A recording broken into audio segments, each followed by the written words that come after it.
Shalom, shalom, juste et dit ce matin que Dieu t'aime beaucoup, il t'aime énormément et pour toi il a payé un prix très fort. Il ne t'abandonnera pas, sois-en sûr. Connectez-vous donc nombreux, partagez à ceux que vous aimez, ceux qui passent par un temps de difficulté, de souffrance, d'opprobre, d'humiliation, de mépris et surtout que cette journée soit bénie pour vous. Je vais m'adresser ce matin très spécialement à tous ceux-là qui sont conscients qu'ils ont très mal commencé leur vie, qu'ils ont gâché beaucoup d'années de leur vie dans du futur, dans du néant, et qu'ils en souffrent aujourd'hui. Je veux leur dire qu'en Christ, rien n'est perdu d'avance, rien n'est acquis d'avance. Même au buzzer, on peut faire la différence. Pour preuve, Moïse, un bègue incurable, né en plein infanticide, souffrant de troubles de personnalité, ballotté entre l'identité d'esclave israélite et l'identité prestigieuse égyptienne. Cet homme-là, il a fait la différence.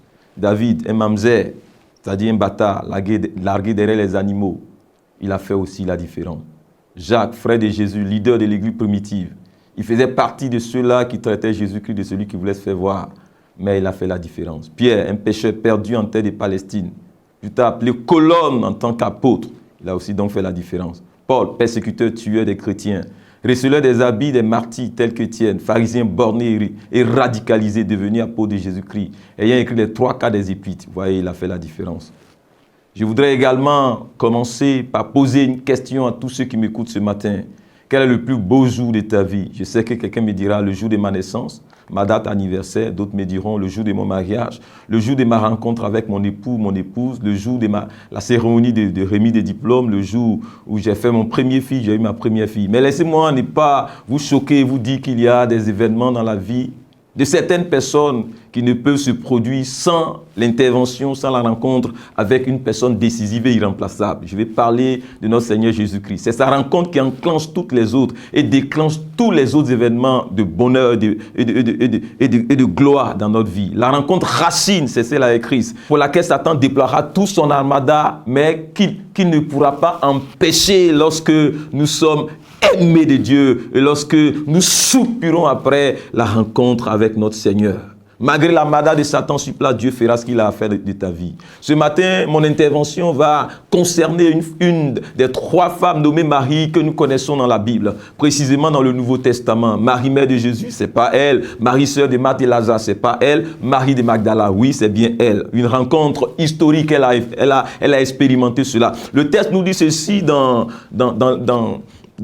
les évangiles que un pharisien, c'est-à-dire un supposé sacro-saint, pria Jésus de manger avec lui. Jésus entra dans la maison du pharisien et s'est mis à table. Au verset 37, il est dit, et voici une femme pécheresse qui se trouvait dans la ville, ayant su. Alors, on va poser la question, comment a-t-elle su qu'il était à table dans la maison du pharisien, apporta un vase d'albâtre plein de parfums. Alors, la question qu'on va se poser, c'est celle-ci. Sur quelle base cette femme décidait d'apporter un vase d'albâtre plein de parfums?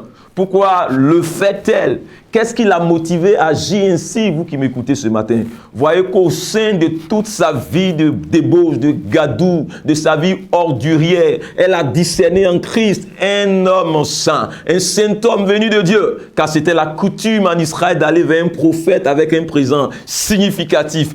Point les mains vides, ça c'était clair. Mais comment elle savait que c'était un homme saint? Mais dans ce cas échéant, elle est allée au-delà même de cette tradition hébraïque pour faire ce que même Moïse n'a pas écrit dans la loi, mais qu'elle a écrit avec l'angle de ses larmes sur la table de son cœur. C'était beau ce que cette femme-là a fait. Et c'était derrière Jésus, bien sûr, je complète. Pourquoi le dos? Pourquoi passe-t-elle par derrière? C'est un signe de d'effacement total, un signe de déférence. Non seulement on ne tourne pas le dos à un souverain, mais mieux, elle se disait tellement sale qu'elle ne pouvait pas souiller les regards de cet homme, elle ne voulait pas souiller la pensée de cet homme. Mieux encore, elle avait une telle honte d'elle-même qu'elle ne pouvait pas affronter le visage si rayonnant du maestro de tout l'univers. Ce qui n'a rien à voir avec les regards affrontés dans nos temps d'aujourd'hui. Que Dieu te comble. Le texte dit au pied de Jésus, cela traduit toute la portée de la façon dont elle se voyait par rapport à la position de cet cet homme humble simplement assis à table,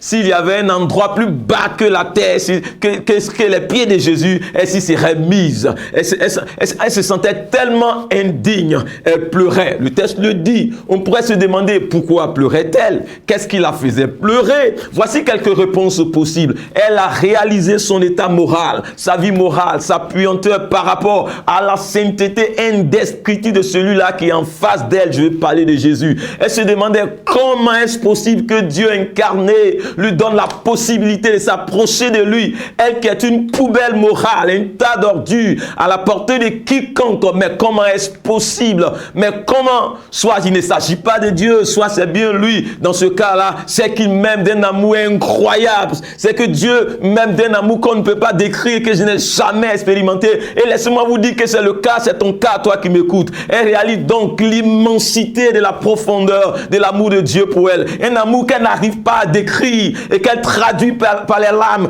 qui exprime un complexe de sentiments et d'émotions ineffables. Ça n'était pas une pièce de théâtre qu'elle jouait. Ça n'était pas une pleureuse professionnelle. C'était son âme dans son ADN qui vivait l'amour de Dieu, qui est dans le même temps, franchement, c'était touchant. Tout son être était emporté dans un flot d'amour qui fait baigner dans une purification, une expiation, un mieux-être qu'on ne peut décrire. C'est-à-dire, elle passe du stade d'une femme hyper souillée au stade d'une femme qui se tient à la présence du Saint des Saints, capable de la restaurer, de la laver, de la purifier. La question dans ces instants, c'est celle-ci. Comment peut-on passer en une fraction de seconde de la saleté la plus scandaleuse à la pureté la plus sublime? C'est possible, je vais te dire. Comment est-ce possible?